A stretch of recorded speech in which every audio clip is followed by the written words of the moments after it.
Чин хүсэл эрмэлзэлтэй ийм хүмүүс тулгарсан байна гэж ойлгож байгаа. Тэгээд та бүхэнд бас бидний урилгыг хүсэж байна.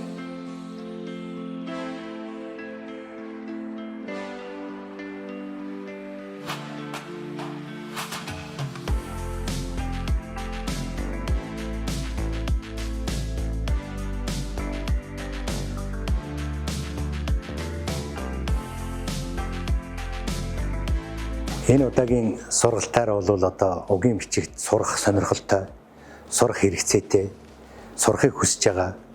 Угийн бичгээ одоо үе уламжлаад одоо бичиж байгаа, судалж байгаа ийм сайхан гэрхэн хүмүүстэй уулзж байгаа бол баяртай байна. Гэхдээ бидний сургалт бол энэ дээр тулгуурлаад бол амжилттай болох байх гэж итгэлтэй байна. Тэгээд одоо өнөөдрийн сургалтаас бол юу гэсэн одоо хүмүүс хүлээж байгаа вэ гэхлээр угийн бичгтээ яаж одоо судлах вэ? Яаж сурвалжлах вэ? Ямар сурвалжтай ажиллах вэ? Энэ сурвалжийг хаанаас олох вэ? Олсон сурвалжаа яаж одоо өөрт хэрэгцээтэй мэдээлэл болгох вэ?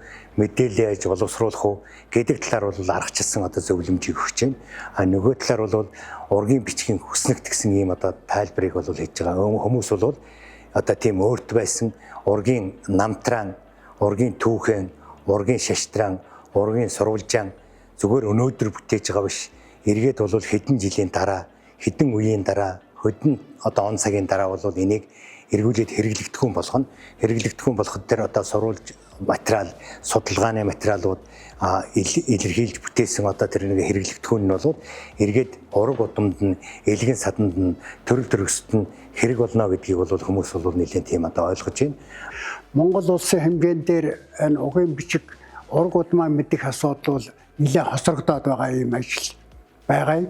Тэгэхээр энэ одоо ураг удмыг мэдүүлэхийн ач холбогдол цаанаа юу байна вэ? Монгол улсын хэмжээнд дээр Монгол үндэстний оршин тогтнох бат бэх байхын асуудал бол энэ ураг удамтай холбоотой юм аа. Ялангуяа Монгол улсын хэмжээнд дээр цус ойртолт гэдэг чимээгүй тахал маш их тархаж байгаа. Ялангуяа дам цус ойртолт, шууд цус ойртолтын хэлбэрүүд бол их өргөн байна. Нөгөө талаар энэ олон жил одоо энэ ураг удам мэдэх угийн бичиг хөтлөх ажлыг бол орхигдуулсан. Энэ бол одоо улс нийгэмд их хор хохиролтой ийм зүйл болжээ. Ингээд цаашдаа бид энэ ураг удмыг мэдүүлэх зорилгоор дээрх одоо байгууллагуудтай хамтарч одоо энэ сургалт зохион байгуулж юуны өмнө одоо нийт одоо хүмүүстэй угийн бичиг сурах энэ ач холбогдол төөнийг цааш нь хэрэгжүүлэх, яаж зохицуулах вэ, яаж одоо дэлгэрүүлэх вэ гэдэг зүйлийн ойлголтыг өгч байгаа. Энэ ураг удмын сургалтыг авч зохион байгуулж байгаа аймгийн засаг даргын тамгын газар, Баруун Орос сумын засаг даргын тамгын газар, мөн энэ боловсрол соёл урлагийн газрын одоо хамт олондоо удирдлагатай талархал илэрхийлье.